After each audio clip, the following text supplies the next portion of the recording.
Hey everybody, welcome to the Mana Leak. I'm John as always, and today we're going to grab a pack out of the pack vault, and it's Guildpact. The second set of the original Ravnica block. It went Ravnica, Guildpact, and then Dissension. A set that I do have experience with. I have drafted the full original Ravnica block. Maybe 4 or 5 times, actually, when it came back on Magic Online a couple of years ago, I think. So Guildpact's a little bit interesting. It has in it the Izzet League, the Gruul Clans, and the Orzhov Syndicate. Those are the 3 of the 10 guilds that are in this pack. Now, you would never draft Guildpact first. You would draft it Ravnica and then Guildpact and then Dissension. And there's a very specific pattern you need to know of where the clans are in order to maintain your openness going into pack 3. Basically, there's a few clans that you really don't want to end up into because it's really going to limit your picks for future packs. We're going to ignore that and we're going to pretend that we're first picking out of Guildpact. For some weird reason, we're doing triple Guildpact or something. But we're going to open this up, go through the cards, and figure out what we would take. Pack 1, pick 1. And of course, we're hoping for a nice foil Shockland or something at the back of this pack. So first up, we have Gorklan Savage. This is a 3 green creature berserker, centaur berserker. It's a 2/3, so it's a 2/3 for 5. What does it do? Well, it's got good old Bloodthirst. Bloodthirst, of course, says that if a player or an opponent has been damaged this turn, when this card comes into play, it gets X +1/+1 counters, in this case 3. So if you've dealt damage to your opponent, it doesn't matter if it was combat damage, if it was hitting them in the face with a shock, or what it was, this guy comes into the battlefield as a 5/6. Now a 5/6 for 5 seems pretty darn okay to me. A 2/3 for 5 is just horrid. So this card probably isn't remotely as powerful as it could be, because it is basically dead if it's in your hand and you can't deal your opponent damage. There's almost no world where you're going to want to pay 5 mana for a 2/3 that doesn't do anything once it's on the battlefield. So ultimately not a card that I would take overly highly. Certainly not pick 1. Next up, we've got Streetbreaker Worm. This is a 3 red-green worm, and that's it. It's a 6/4. So it's a 6/4 for 5. It's a big dumb creature, and big dumb creatures aren't that good. They trap new players, because of course new players hear about bombs. They hear about creatures that are big and powerful, and this guy is big and powerful, but he doesn't have trample, he doesn't have an enter the battlefield effect, he doesn't have a leave the battlefield effect, he has nothing, and that's just not where I want to be putting my mana. If I desperately need a big creature on the top of my curve, yeah, I'll pick this guy up, but it's going to be like a 7th, 8th, 12th pick, somewhere around there.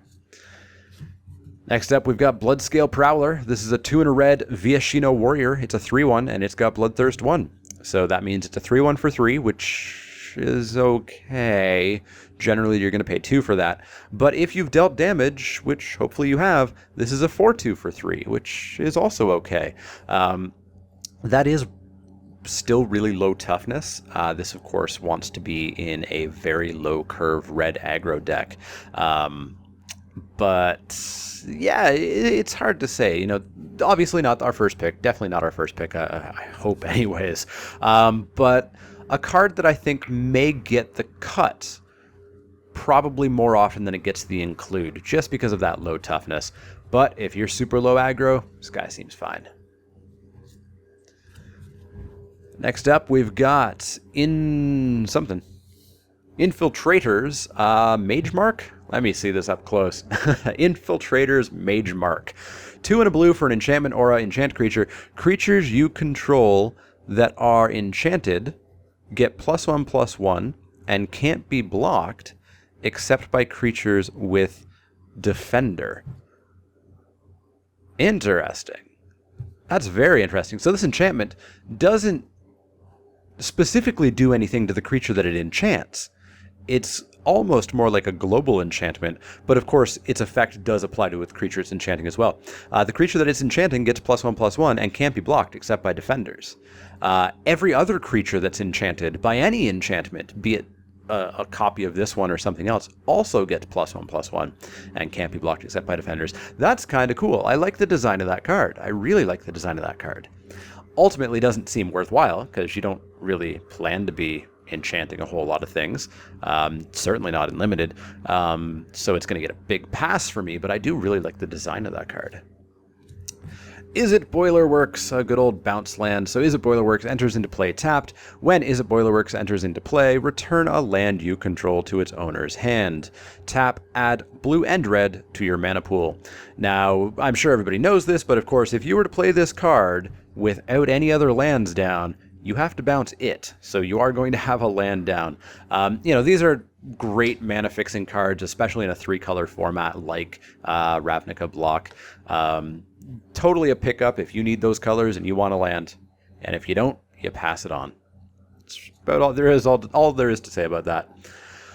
Wild Cantor is next. It is a Gruul hybrid mana, so you can pay red or green to cast this. It's a 1/1, so it's a 1/1 for 1. And you can sacrifice it to add 1 mana of any color to your mana pool. So it's just a little ramper. Totally fine card, but not a high include. It certainly helps you if you're going to try to go 5 colors or something. It fixes your mana, which is great in a 3-color format. Yeah, seems okay, and just nowhere near first pick. Next up, we've got Cremate. This is a single black instant. Remove target card in a graveyard from the game. Draw a card. So this is anti-dredge, anti-graveyard shenanigans, and it also replaces itself, which is okay. Yeah, you don't take this card highly. You don't mainboard it. You play it if you see some reason to play it. You're playing against Golgari or something like that. It's really all there is to say about this card. If you really desperately needed a playable, you could play it as a card that just literally is another card by, removing a random graveyard card and replacing it, but probably not the best of strategies. Next up, we've got Gruul Nodorg. A what? A Gruul Nodorog. All right. So it's a 4 green 4/4. So it's a 4/4 for 6. You can pay a red, and Gruul Nodorog can't be blocked this turn except by 2 or more creatures, so it gets menace until end of turn. Yeah. It's expensive. It kind of has to be. If this was cheaper, it would probably be a little bit broken, but ultimately it just doesn't seem high enough impact for a 6-drop to me. Probably wouldn't even include it as a curved topper most of my time. Next up, we've got a lot of cards that I have to read closely. Petra Hydrox. So Petra Hydrox is a 3 is-it, so 3 blue or 3 red. It is a weird, and it's a 3/3. When Petra Hydrox becomes the target of a spell or ability, return Petra Hydrox to its owner's hand. So it can't be killed, but it can be bounced by anything. Absolutely anything. And it's by ability, too. So if there's a really cheap ability on an opponent's creature, they're going to be bouncing your Petra Hydrox just non-stop. It's a 3/3 for 4 with, arguably, I'm going to say a downside. Because you can't target Petra Hydrox. You can't enchant it. You can't buff it. You can't do anything else to it, or else it's going to come back. And while, yes, your opponent can't truly kill it, they can tempo the heck out of you. Yeah, I really don't like this card, to be honest. Maybe I'm missing something, but I don't really like this at all. Next up, we've got Benediction of Moons. Interesting title. Single white for a sorcery, you gain 1 life for each player. And it has Haunt, which I'm going to have to pick up and read for a second. So Haunt says that when this spell card is put into a graveyard after resolving, remove it from the game, haunting target creature. So it just sort of goes under a creature, just like Cypher? Yeah, Cypher. When the creature Benediction of Moons haunts is put into a graveyard, you gain 1 life for each player. So in a 1v1 game, this is a 1 mana gain 1 life spell that when the creature it haunts dies, you gain an extra life. This card should be ripped up and burned right now. It is awful. This is super, super, super bad. In Two-Headed Giant, sure, this gets better. Still remotely not playable, but better. Don't even think about playing that card. Next up, we're on to the uncommons. We've got Skarg the Rage Pit. This is a land. You can tap it to add a colorless mana, or you can pay a red and a green and tap it, and target creature gets +1/+1 and gains trample until end of turn. So this is a good way to, maybe beef up that Streetbreaker Worm. Maybe make it into a 6/4 trample, which is significantly better for 5 mana than a 6/4 nothing is. So, yeah, it's not a first pick card. It's something you take if you're already in Gruul and you are going to try to, build something that's going to take advantage of this card. Next up, we've got a Goblin Flectomancer. Flectomancer.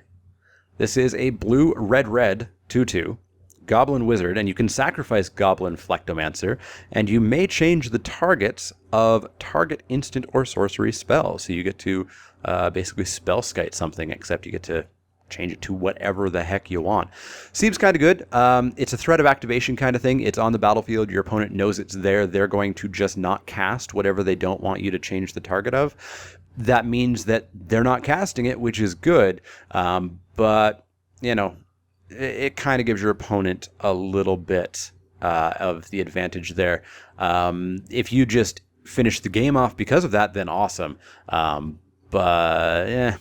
I always have a hard time evaluating those because I do kind of downplay threat of activation a little bit for not having surprises, but that often does just win the game. So don't take me talking about that as, throwing cards away because of threat of activation, because of it clearly being on the battlefield. They're certainly good.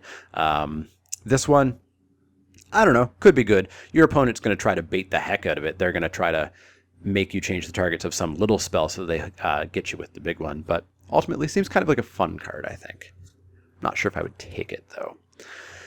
Next up, we have Vacuum Melt. This is a 2 and a blue sorcery, and it has Replicate. Replicate says, when you play this spell, copy it. For each time you play it, its replicate cost. You mix for the copies. And you return target creature to its owner's hand. So for 2 and a blue, you bounce a creature. For 4 blue, you bounce 2 creatures. For 6 blue, you bounce 3 creatures. And if you've got 9 mana sitting on the board, this game should be over by then. Yeah, it seems interesting. It's not instant speed. So being expensive plus being at sorcery speed, I don't think I like this card. I don't think I like it. If it was an instant and cheaper, it would be broken, of course. But yeah, I'm not a big fan of sorcery speed bounce. And then our rare finally is Worm Weaver Coil. It is a 4 green enchantment aura. Enchant green creature. So it can only be enchanting green creatures. Enchanted creature gets +6/+6. And you can pay green, sacrifice Worm Weaver Coil, put a 6/6 green worm creature into play. So basically for 6 mana, you get to pump a creature up +6/+6, and then were that creature to die, you could pay green, and get a 6/6 out of it anyways. That sounds kind of cool. I like the design of that card too. There's some really well-designed cards in Guildpact and the Ravnica block. Probably not powerful enough. It's expensive. It's cost prohibitive. It does get around that enchantment problem though that often plagues enchantments. You can get 2 for 1 in this place. As long as you keep men up, you're not going to get 2 for 1. Seems cool. I'm not sure if it's first pickable though. And we have a foil, and it's a foil. Is it Signet? It's actually not a bad foil. Signets, of course, are 2 mana rocks where you pay 1 mana in order to make 2 mana of your guild's mana. So in this case, you pay any mana and you make a blue and a red. Just like the bounce land, it's a solid pickup if you want to, go 5 colors or just want to fix your mana or anything like that. So unless I've missed something, this feels like an incredibly weak pack to me. Incredibly weak pack. Just flipping through, trying to figure out what I would take. I think I'm actually looking at the Worm Weaver Coil. Possibly the Signet. I mean, just getting a mana rock could be okay. And then maybe the Flectomancer? Yeah, I'm not really sure what's going on this pack. Now, of course, you're never going to be doing this pack 1, pick 1. This is going to be pack 2, pick 1. And without knowing what we would have taken in pack 1, who knows what's good here or not. But of these cards, I think the safe bet is just the pretty foil Is It Signet. Kind of a boring pick there. If I was having fun, I'd probably take the coil and go into some green rampy deck, but we're going to be boring and take the foil sparkly Is It Signet. If you have a different choice for this pack, and I bet a lot of you do, definitely let me know what you would have taken out of this pack. If I missed some absolute powerhouse in this pack, let me know. The comment section is down below. If you have any questions, comments, or suggestions, you can also find me on Twitter at The Mana Leak. That's Leek, like the vegetable, not the card. And you can also find me on Facebook at facebook.com/The Mana Leak. You've already found me here on YouTube. As I said, you have the comment section down below. If you like the videos, you should click those little thumbs up icons and let me know, the world know, and keep my videos rising up through the ranks. As well, if you haven't subscribed to my channel, there's a button below each video, one in the outro of each video as well, and that'll keep you up to date on all the latest Crack-A-Pack Tuesdays, special Crack-A-Packs from the vault, Wacky Wednesdays, Spiky Saturdays, and any other special videos that pop up here or there. But as always, if you have any questions, comments, or suggestions, let me know. Otherwise, I'll see you all next time.